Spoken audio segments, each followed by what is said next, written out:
Radhe.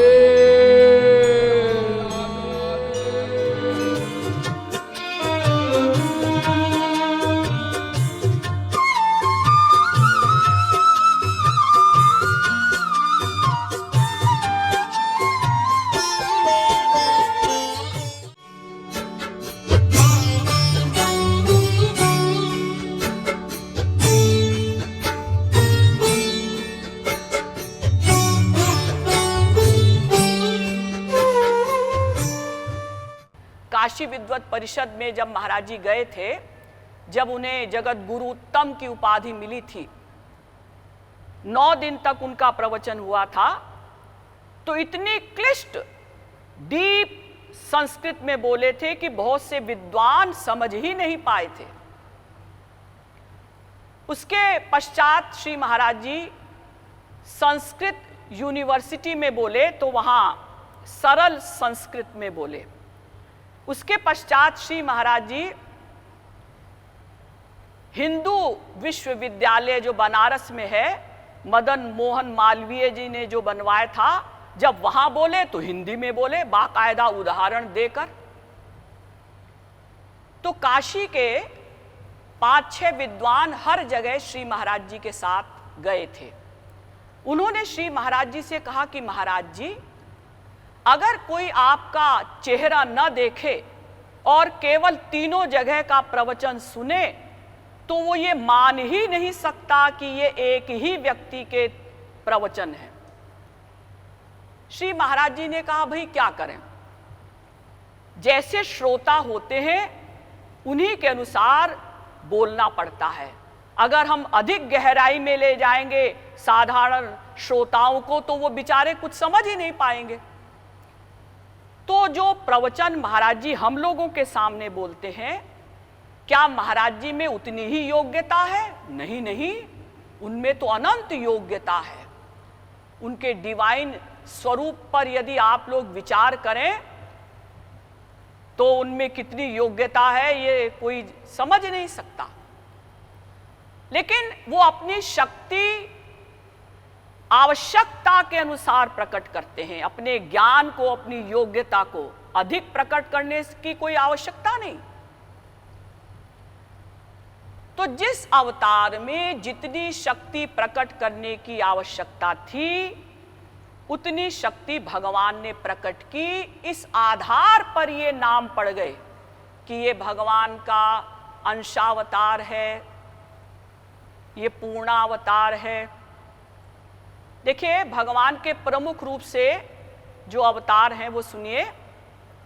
Number 1 पूर्णावतार, number 2 लीलावतार, number 3 अंशावतार, नंबर 4 आवेशावतार, नंबर 5 मनवंतरावतार, नंबर 6 युगावतार। अब इन 6 को हम 4 में विभाजित कर सकते हैं। नंबर 1 आवेशावतार, नंबर 2 प्राभवावतार, नंबर 3 वैभवावतार, नंबर 4 परावस्थावतार। अनंत अवतार जितने हुए हैं इन चारों में आ गए। ये जो आप सुनते हैं ना कि 22 अवतार, 24 अवतार, ये तो अभी अभी जो 4 युगों में हुए हैं उनको बताया गया है 24 अवतार। भगवान के अनंत अवतार हो चुके हैं। अवतारा ह्यसंख्येया हरे सत्व निधेर द्विजाह। भागवत के पहले स्कंद के 3 अध्याय का 26वां श्लोक। भगवान के अनंत अवतार हो चुके। अवतारा असंख्याता कथिता में तवाग्रतः परम सम्यक प्रवक्ष्यामि कृष्णस्तु भगवान स्वयं। पद्म पुराण भी कहता है भगवान के अनंत अवतार हो चुके। अब जैसे मैंने आपको बताया मनवंतरा अवतार, इसको एक को समझ लीजिए। मनवंतरावतार किसे कहते हैं? जो एक मनवंतर में होता है। मनवंतर कितना बड़ा होता है? 43,20,000 वर्ष के 4 युग। ये चारों युग जब 71 बार बीत जाते हैं तो एक मनवंतर, यानी 30,67,20,000 वर्ष का एक मनवंतर। जब 14 मनवंतर बीत जाते हैं तो ब्रह्मा जी का एक दिन, यानी ब्रह्मा जी के एक दिन में 14 मनवंतरावतार होते हैं, और ब्रह्मा जी के एक महीने में 14 को 30 से गुणा करो, 420 मनवंतरावतार होते हैं। ब्रह्मा जी के एक वर्ष में, अब इसको 12 से गुणा करो, 5040 अवतार। ये मैं केवल मनवंतरावतार बता रही हूं। और ब्रह्मा जी की पूरी लाइफ में, ब्रह्मा जी की आयु 100 वर्ष मानी जाती है, दिव्य वाले 100 वर्ष। 5,04,000 अवतार। और चूंकि अनंत ब्रह्मांड हैं, अनंत ब्रह्मा जी हैं, अनंत विष्णु जी हैं, अनंत शंकर जी हैं, इसलिए अनंत अवतार हो रहे हैं।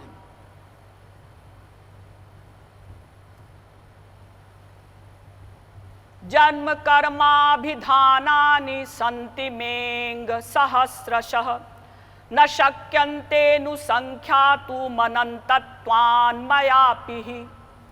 भागवत के 10वें स्कंद के 51वें अध्याय में भगवान मुचुकुंद से कहते हैं कि मेरे अनंत अवतार हो चुके, जिनको मैं भी नहीं गिन सकता। न शक्यन्ते नु संख्यातु मनन्तत्वान् मयापि। मयापि माने मैं भी नहीं गिन सकता। क्यों? क्योंकि अनंत अवतार हो चुके। भगवान हो, कोई हो, लिमिटेड चीज हो तो उसको कोई गिन सकता है।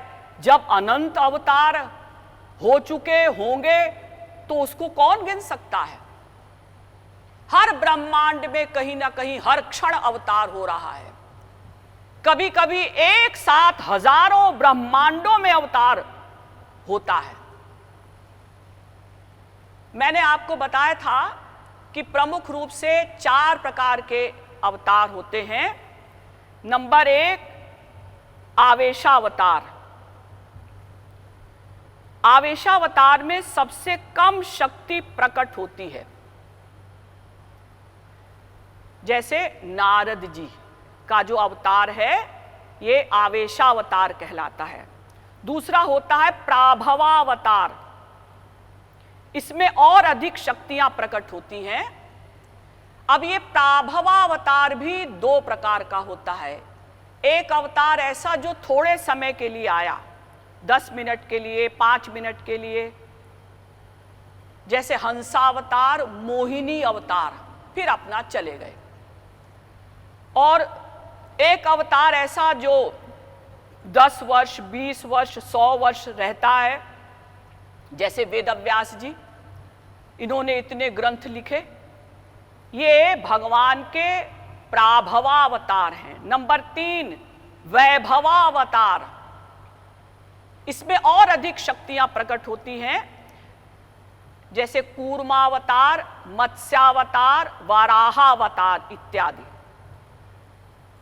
और नंबर 4 है परावस्थावतार। इसमें सारी शक्तियां प्रकट होती हैं। सारी शक्तियां मतलब ऐश्वर्यस्य, समग्रस्य, धर्मस्य, यशस्श्रियः, ज्ञान वैराग्ययोश्चैव षण्णाम भग इति रणा। विष्णु पुराण। भगवान के जो अनलिमिटेड शक्तियां हैं ना, 6 ऐश्वर्य हैं। ऐश्वर्य, अनंत ज्ञान, अनंत वैराग्य, अनंत धर्म, अनंत श्री इत्यादि। तो जिसमें ये अनलिमिटेड लिमिट के हों 6 ऐश्वर्य, उसे कहते हैं भगवान। तो जिसमें संपूर्ण शक्तियां प्रकट होती हैं, मैंने बताया वो परावस्थावतार नृसिंह राम कृष्णेशु षाड्गुण्यम परिपूरितम।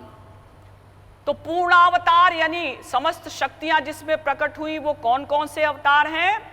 नृसिंह, राम और श्री कृष्ण। पर एक बात ध्यान रखिएगा कि बाकी अवतारों में भी सब शक्तियां हैं, लेकिन वो छिपी हुई हैं, उन्होंने प्रकट नहीं की। क्योंकि जिस कार्य के लिए जो अवतार हुआ, उस कार्य के लिए जितनी शक्ति की आवश्यकता थी उतनी शक्ति उन्होंने प्रकट की। इसका मतलब ऐसा नहीं कि बाकी अवतारों में शक्तियां कम थी, लेकिन नृसिंह भगवान, श्री राम भगवान और श्री कृष्ण भगवान, इन तीनों में सारी शक्तियां प्रकट हुई, इसलिए ये पूर्णावतार कहलाते हैं।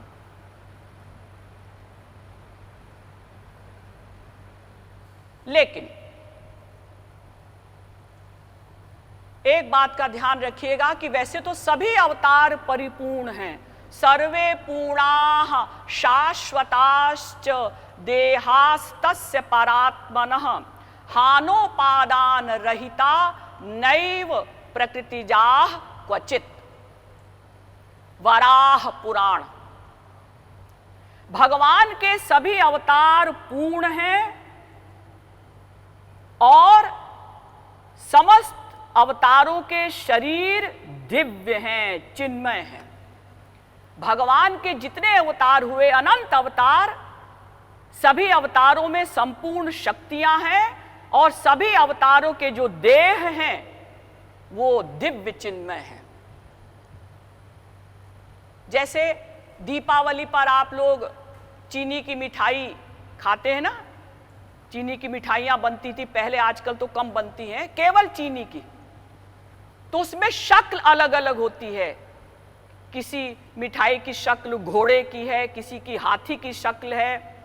तो बच्चे आपस में लड़ते, हम तो घोड़ा खाएंगे, कहता है हम तो हाथी खाएंगे, कहता है हम तो मेम साहब खाएंगे।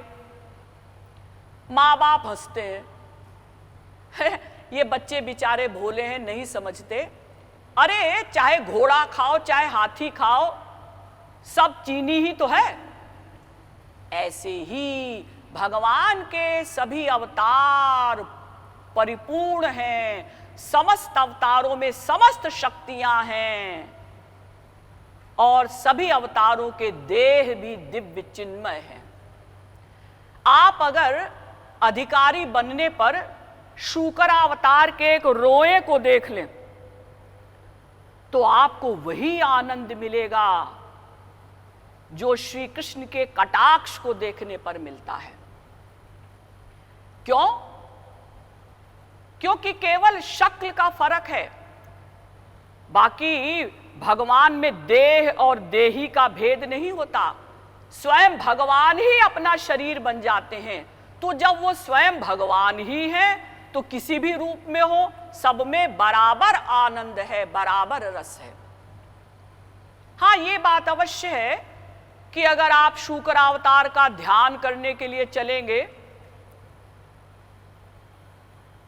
तो आपने आंखें बंद की, ध्यान करना चाहा तो दिव्य चिन्मय स्वरूप तो आएगा नहीं आपके ध्यान में। आपको तो वही ध्यान आएगा जैसे संसार में सूअर घूमते रहते हैं, जैसे पाखाना खा रहे हैं, कीचड़ में लथपथ हैं। तो ऐसा आपको जब ध्यान बनेगा तो आपको घृणा आएगी, आपके मन का खिंचाव नहीं होगा। मैंने बताया कि नृसिंह अवतार भी पूर्ण अवतार है, लेकिन अगर आप नृसिंह भगवान का ध्यान करेंगे तो आपके सामने शेर का मुंह आएगा। तो जब शेर का मुंह आएगा तो आपको डर लगेगा, तो आप फिर प्यार कैसे करेंगे, आपको खिंचाव कैसे होगा।